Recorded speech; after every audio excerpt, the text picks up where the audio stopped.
Stop the cap. Another moment of can't shut my brain off. So, I said in the previous video that I have not posted yet that Captain Solo put me on the Legion Miller. And, I've been watching a lot of her content.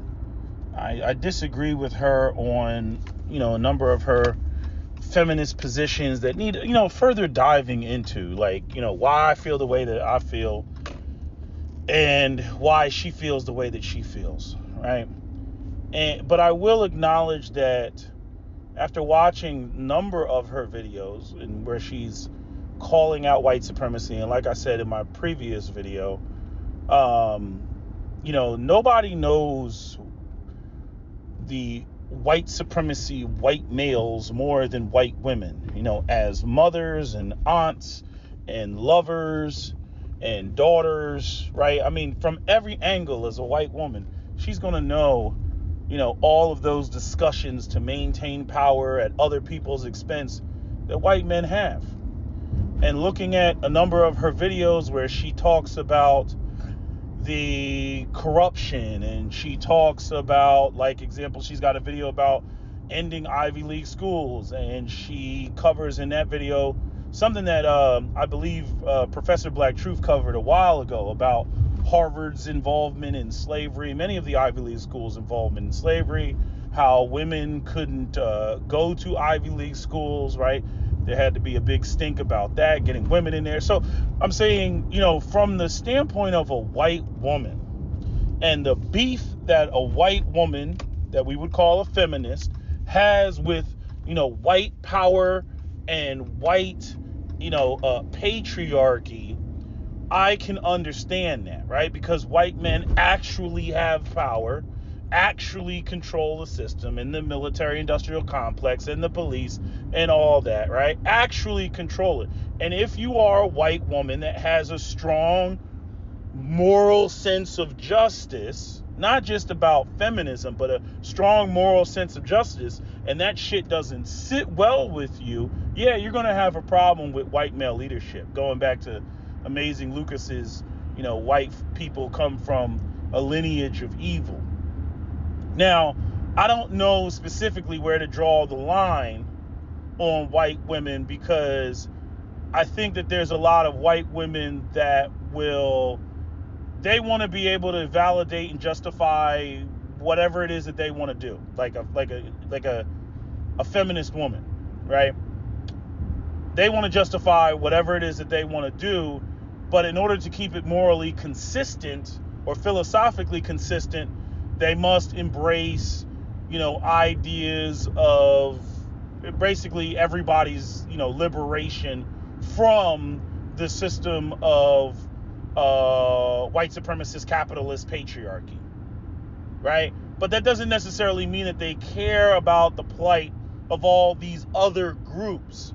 But when discussing things, especially publicly, they have to keep it philosophically consistent, because that's just too easy for people to call out. It's too easy for people to call out, somebody who is, only making the moral argument because they want to do what they want to do, but they don't really particularly care about other groups and what's going on in the plight of, with other groups and the plight of other groups. They don't really care about all that, and that's really difficult to pick out. And I've definitely seen women who, white women who kind of give me that vibe. It's not something that I can, nail them to the cross to, because it's very difficult to pick out. They gotta really fuck up. There's gotta be a real big, inconsistency with what they're saying, to where you're like, hold on, wait a minute. You know what I mean? Like kind of how, like, I called out, Jared Taylor with his, everything should be a meritocracy, and then he turned around and said, well, who wants to give up power? I'm like, whoa. If you're not trying to give up power, then spare me on the meritocracy talk. Because if you're trying to maintain power, then you're going to do everything in your power to maintain power. Meritocracy be damned. The whole concept of, may the best man or best woman win. That's bullshit. That is bullshit. So that, that's just Jared Taylor throwing up a busy assignment when he already believes in his own bell curve racial superiority. But I've been trying to give this some more thought with Legia Miller and, you know, her stance on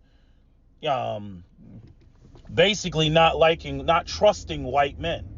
And I'm like, yeah, white men got a pretty shit track record as it pertains to being, you know, trusted. And then some people will say, well, aren't you just talking about the white elites? What about the right proletariat? And I'm like, no, the white proletariat, I mean, they've been with the shit, you know, since day one. You know what I'm saying? Like the who were the members of the Ku Klux Klan? It wasn't just a white elite. That was a grassroots organization. You see, that was trying to maintain white supremacy. Right? I acknowledge that a lot of times you'll get these white proletariat that identify with the white elites, and the white elites are making all the decisions, and that's their own stupidity, you know, when it comes to those who go out and they embrace, you know, the position. They embrace a class of men that they're not a part of, and white men tend to do that a lot. You know, it's something to aspire to. It's a role or position to aspire to, and that's why they kind of want that to be there. You know, like I think it was Chris Rock said, you know, I'm gonna ride this white shit all the way out. You know, I'm gonna see where this takes me. I'm gonna see where this goes. You know, I'm not joining forces and forming Voltron with any other group or any other minority. You know, even though we have this, you know, classist capitalist structure going on that, if you look around, isn't really working all too great, you know, for the average, you know, young white male today. Hence why, you know, the military's recruitment numbers are down, right? They don't have anything to fight for. I was watching that shit on the Rising Hill or whatever.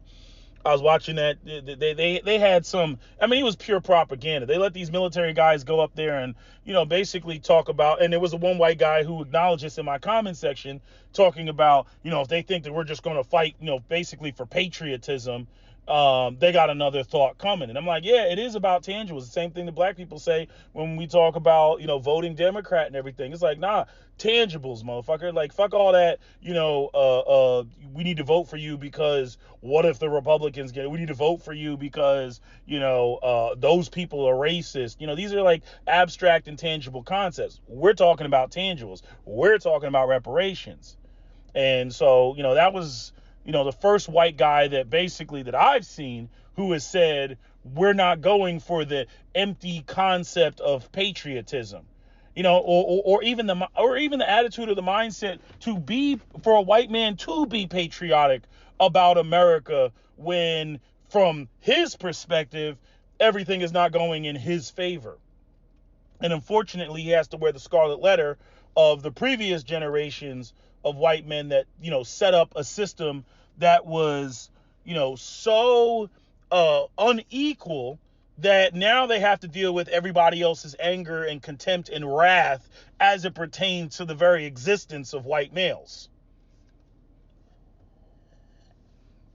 You know, this is what happens when you do fucked up shit, and, you know, we exist in this world where, you know, these concepts of multi-generational identity, you know, are you know, tied to, you know, you being a specific group or a specific gender. Like, black women have a legacy of identity, white women have a legacy of identity, black men have a legacy of the identity, white men have a legacy of identity, so on and so forth, right? You know, like, as much as I want, you know, as a black man, you know, I can't just be like, oh, I'm an individual and just shake off all the stereotypes that are thrust upon me because of the history of black men's existence in this country. And even what you see contemporarily, you know, with, you know, high rates of crime and all that, right? Regardless of whether it comes from the system of white supremacy and the way that black men have been marginalized, the fact of the matter is that when you turn on the news, you see black men committing crimes. Right? And so, you know, that's a scarlet letter I can't shake. But by the same token, when it comes to, you know, a white man that was born in 1997, you know what I mean? I'm like, you're not going to be able to shake, the Ku Klux Klan. You're not going to be able to shake the Nazis. You're not going to be able to shake, U.S. foreign policy for the last 100 years. You're not going to be able to shake that. Okay? You are a member of that group. And much of what was done, in the past was designed to directly benefit you. Now, I don't know how white women in particular deal with the concepts of like the issues that they have with white men, when at the end of the day, no, they're not in control because they're women, but what white men set up does benefit white women at the collective level. It's a lie to sit there and say that it doesn't, right? Like when you have the concept and ideas of white women as the global beauty standard, where you got all different type of races of women out here in the world that are bleaching their skin to the point that skin bleaching is a multi-billion-dollar industry. That is due to, the system that white men set up and the promotion of white women's beauty, whether intentional or unintentional, that was set up, right? And arguably that benefits white women. However, let's look at Lee Miller, who is slightly overweight, right? Or I haven't seen her whole body, but she looks overweight, bottom line. Okay, so where would she fall into that scale of beauty? And then now you get into it may be a white scale of beauty where at least I'm white and I'm in the building, but I'm not in the room because I'm an overweight white woman, or I'm not in the room because I don't look like Denise Richards in her prime, right? So here enters, and then you got all the stuff that white men say, she hit the wall, she has no value, white women get about 10 years of prime real estate value, and then after that, oh man, that bitch ain't shit.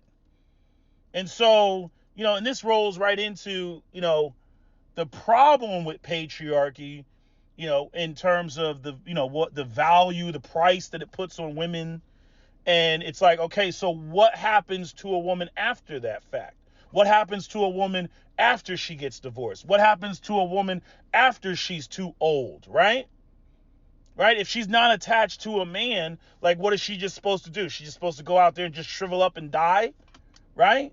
She's got to make a living. She's got to provide for herself. Why can't she have this? Why can't she have that? So on and so forth, right?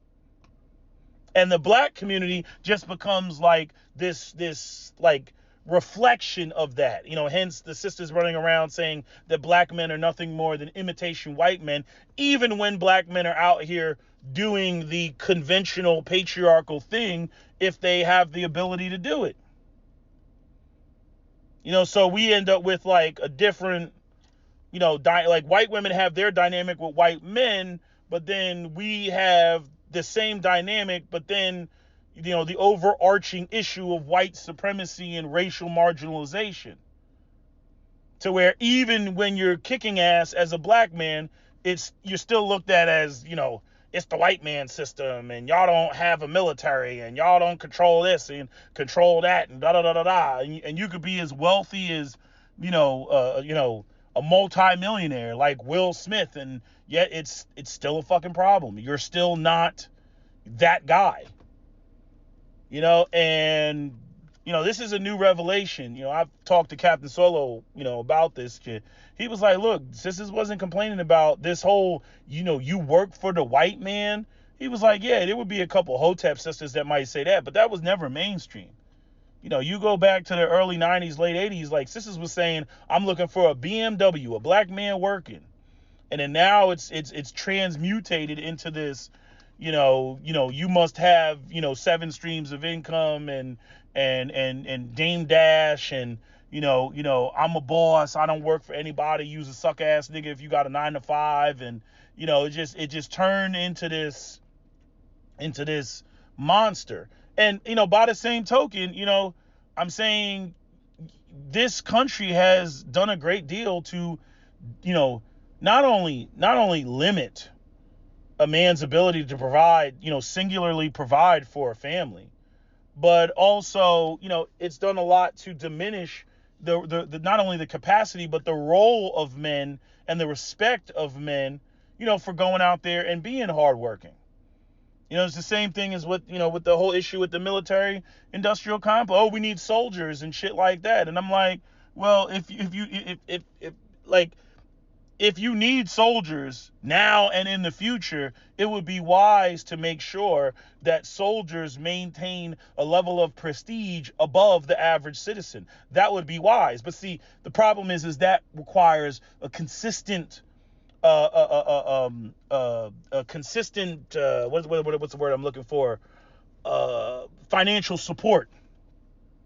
And again, since the white elites don't want to pay anybody, right? They simply think that they can throw out some propaganda, say be all you can be, right? Get a whole bunch of young white men to sacrifice their lives and become crippled and have third-degree burns and be disabled, right? And then they, once the war is over, they pretty much withdraw all of their support, right? And then we go 20 years or 30 years without there being a war or a major conflict. And then at the 11th hour, because some shit popped off, now they want to say, hey, we need some soldiers again. Here's some more propaganda. Here's some more be all you can be. It's like, whoa. We done already seen this. See, the problem with the white oligarchs and what's going on right now is their old games don't work anymore because we live in the age of information. You see? Where people like Lee Jamiller and whatnot, anybody can come up with a documentary and lay out, what actually historically happened, which they don't teach in school. This is the whole reason why, you have all these people that, are not pro-Israel, right? And the Jews, they want to run around, oh, it's anti-Semitism. No, it's anti-Zionism. Anti-Semitism is against a group of people. The vast majority of people are not against Jews for the sake of the fact that they're Jews. They're against Zionism and the occupation of, and the displacement of the Palestinians. That's what they're against. But see, the thing is again, people they've seen the documentaries, they know the history, they've seen the independent journalism, the Johnny Harris's of YouTube and the internet. And see, shit like that is disrupting people's just blind faith, blind diving into the support of things that they're ignorant of. Okay, there's enough soldiers that have come back. Y'all seen that video clip of that white guy, that went at George W. Bush? You know what I'm saying? My friends died because you lied. You lied. There were no weapons of mass destruction. You lied. You lied. Tell the American people you lied, right? We all seen that, right? Again, like Captain Solo said, talked about the horrendous VA hospitals. See, when people like, they recognize like there's really no love, when it comes to these concepts of patriotism and playing these roles.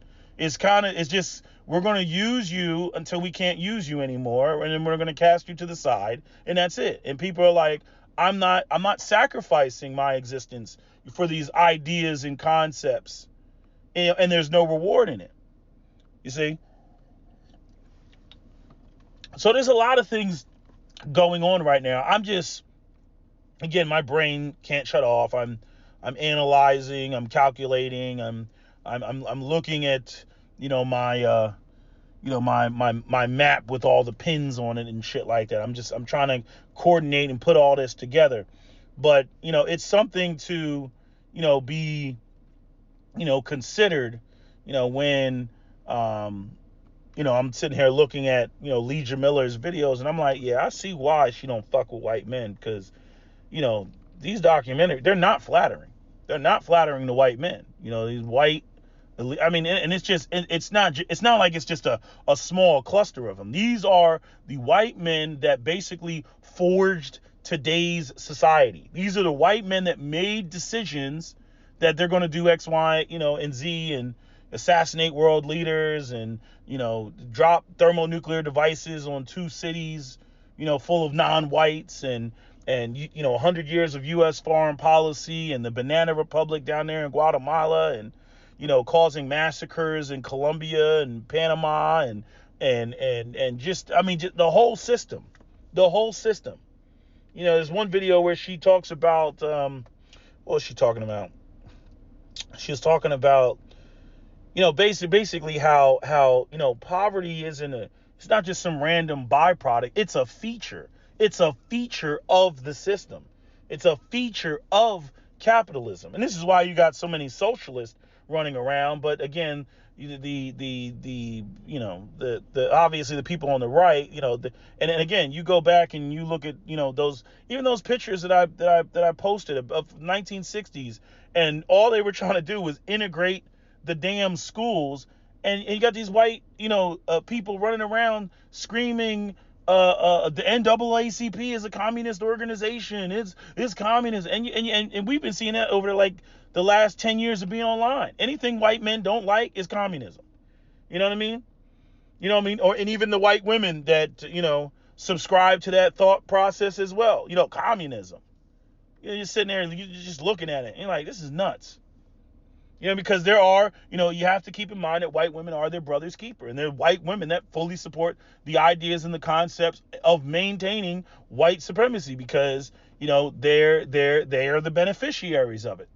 See, they don't want independence and power themselves. They're like, nah, I'm going to ride this shit out. Again, like I said, that's why one of the reasons why a lot of white women you'll see vote more Republican than black women, because white men, a lot more white men have businesses, and Republicans tend to be the party that is, pro business, and, keeping taxes low for corporations and stuff like that, right?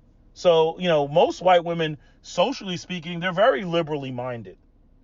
But when it comes to, because they're women, but when it comes to how they living, those that are married, those that are living off of the companies and the businesses that their husbands are in control of, it would be unwise of them to vote against their husband's economic interests, because that would be her voting against her own interests. But when it comes to women that are unwed, and we have a lot of unwed women in the black community, or when it comes to, women who are LGBTQ lesbian and have no intention of getting with a man, or even when it comes to just hardcore feminists like, Leja Miller, that just doesn't particularly care for men or the patriarchy, yeah, those women are going to vote, liberal.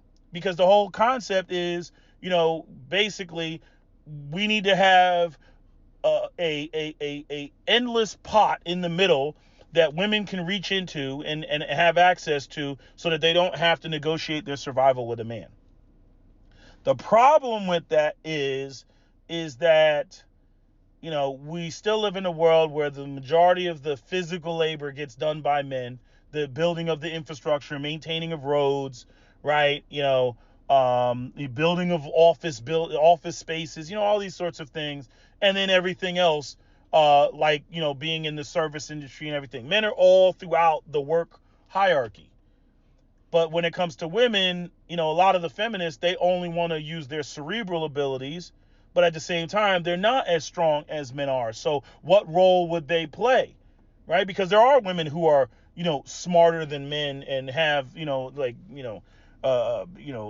great capacity when it comes to mathematics and all these other sorts of things. I don't think that those women should be hindered. I just don't know how the distribution of labor would work, where you have, women as this sort of, and Chopra Priyanka, she brought this up, where women would use their cerebral abilities, and then men would be what, like this the proletariat, muscle, the working class, while women are the intellectual seniors or something like that, and we call that, gender equality. Not to mention the fact that, again, going back to Girl Writes What and her statements, sooner or later you get to a point where, again, women have this infinite pool of resources. They don't have to negotiate with a man. Let's just say the court law stays the same as it pertains to paternity.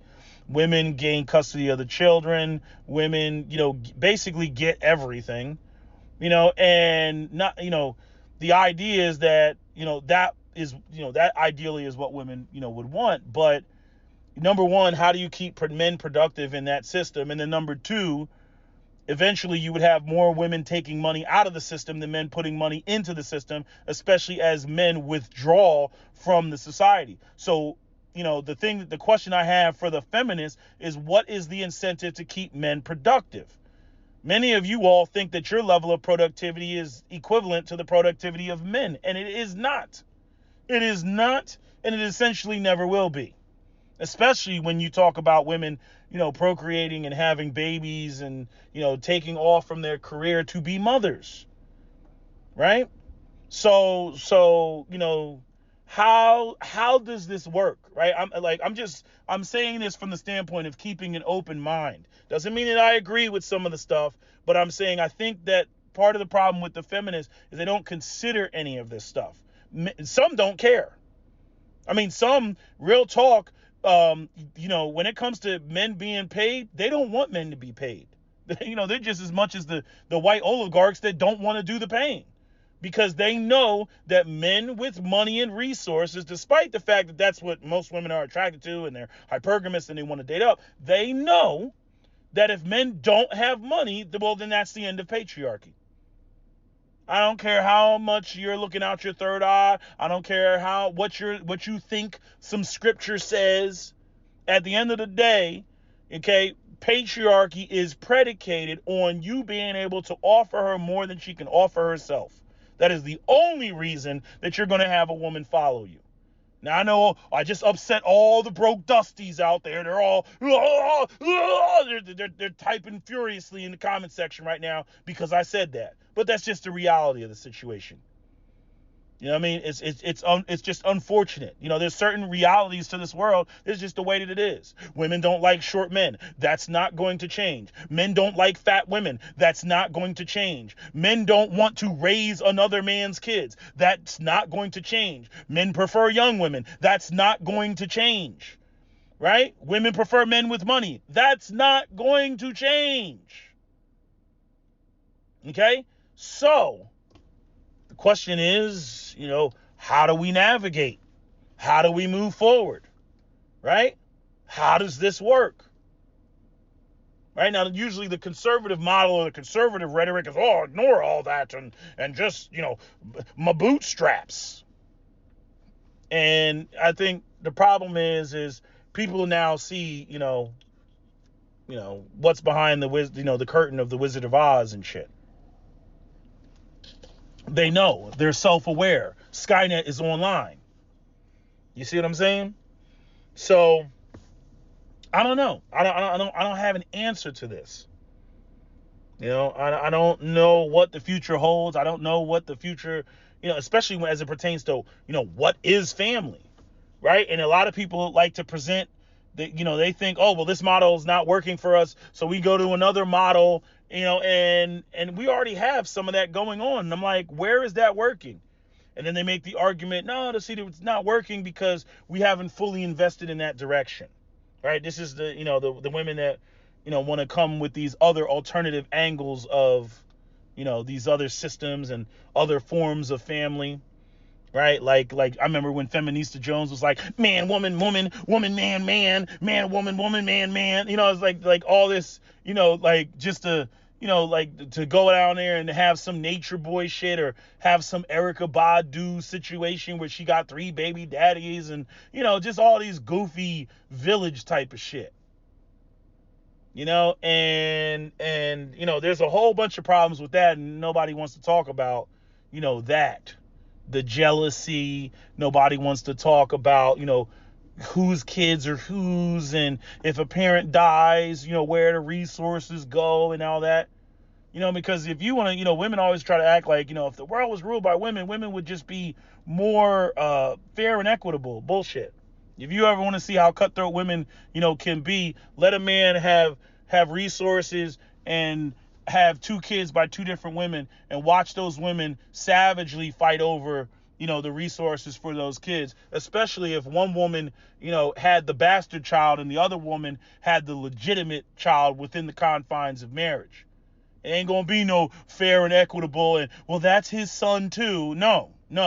It's gonna be, nah, you was the outside bitch. That, this is for my son and my child and my offspring. Yeah, it ain't gonna be all this, diplomacy that women like to think is just intrinsic to women. It's bullshit.